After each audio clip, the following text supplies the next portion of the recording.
create a 10 minutes video for YouTube about the respectable cattle thief of the Tongue River, Montana's most polite outlaw. In the Old West, cattle thieves were supposed to be easy to spot. They were loud, they were desperate, they usually smelled like campfire smoke and bad decisions. And when they were caught, they rarely lived long enough to write memoirs. But in the Tongue River country of southeastern Montana, sometime in the late 1870s, there appeared a cattle thief so respectable, so well-dressed, so friendly, that no one could ever prove he was stealing a single cow, even though cows kept vanishing, hundreds of them, and some of them somehow ended up in Texas. Now let's set the scene. The Tongue River Valley was prime cattle country, wide grasslands, plenty of water, rolling hills, perfect for grazing. After the Civil War, cattle poured into Montana from Texas, Wyoming, and Kansas. Ranchers stake claims, herds multiplied, brands burned fresh into hides. This was open range country, which meant no fences, no boundaries, no one watching at night. And where there are cattle without fences, there are cattle thieves. But most cattle thieves were amateurs. They left tracks, they left witnesses, they left the wrong brand on the wrong cow. They also tended to get shot quickly.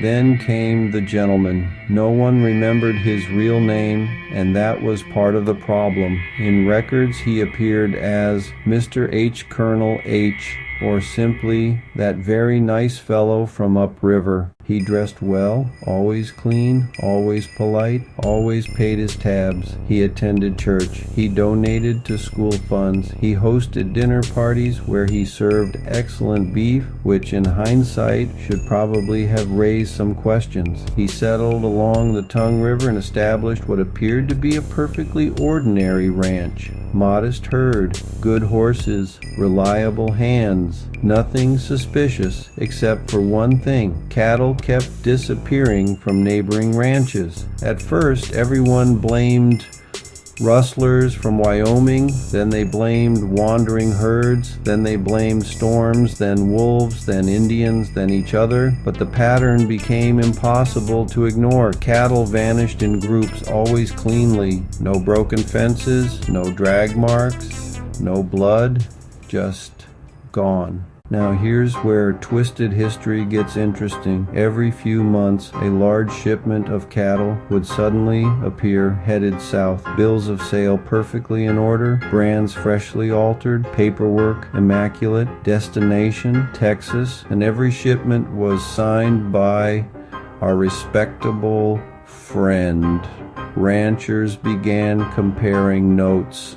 One man lost 10 head, another lost 20, another lost 50, yet somehow the gentleman's herd never seemed to shrink. In fact, it seemed to grow. Naturally, accusations began, quiet ones at first, polite ones. Funny how your herd grows when mine shrinks. The gentleman would laugh, offer coffee, produce paperwork, and politely remind everyone that cattle wandered all the time, which they did, except not usually 400 miles south to Texas. So the ranchers hired detectives. Pinkerton men came through, county sheriffs followed trails, deputies counted brands, and every single time, nothing. No altered brands found on his land, no stolen cattle in his pastures, no witnesses willing to testify. Even his cowboys swore he never ordered theft. In fact, he paid them generously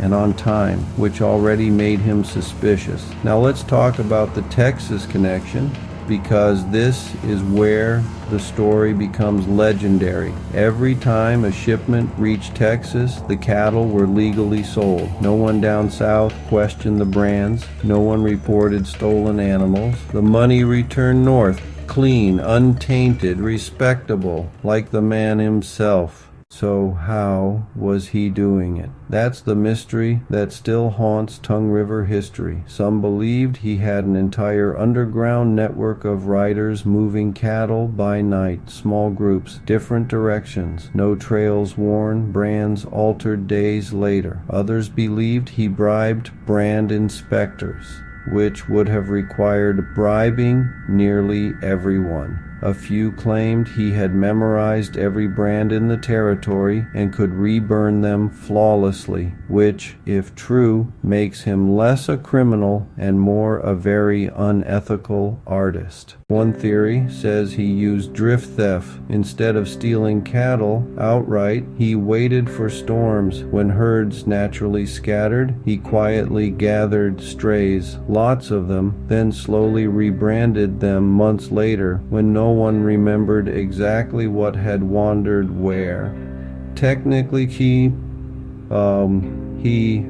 wasn't stealing, he was reorganizing. But here's the strangest part. Whenever investigators closed in, cattle theft in the area suddenly stopped for months, sometimes a year, then quietly resumed again, almost as if someone knew exactly when to behave. Eventually, the big ranchers demanded action. They pushed for arrest. They pressured the courts. They wanted trials. They wanted ropes. And finally, the gentleman was charged. The courtroom filled. Witnesses came forward. Brands were presented. Ledgers examined. Trails described. And then every single piece of evidence collapsed. Brands didn't match. Witnesses contradicted each other. Dates didn't line up. Paperwork proved legal ownership. The judge dismissed the case, and our respectable cattle thief walked free, smiling, shaking hands, inviting everyone to dinner. Within a year, he sold his ranch, moved quietly, and vanished from Montana entirely. Cattle theft along the Tongue River stopped almost completely, as if the crime itself had packed up and gone with him. Years later, ranchers discovered something curious. Several Texas ranches owned by wealthy men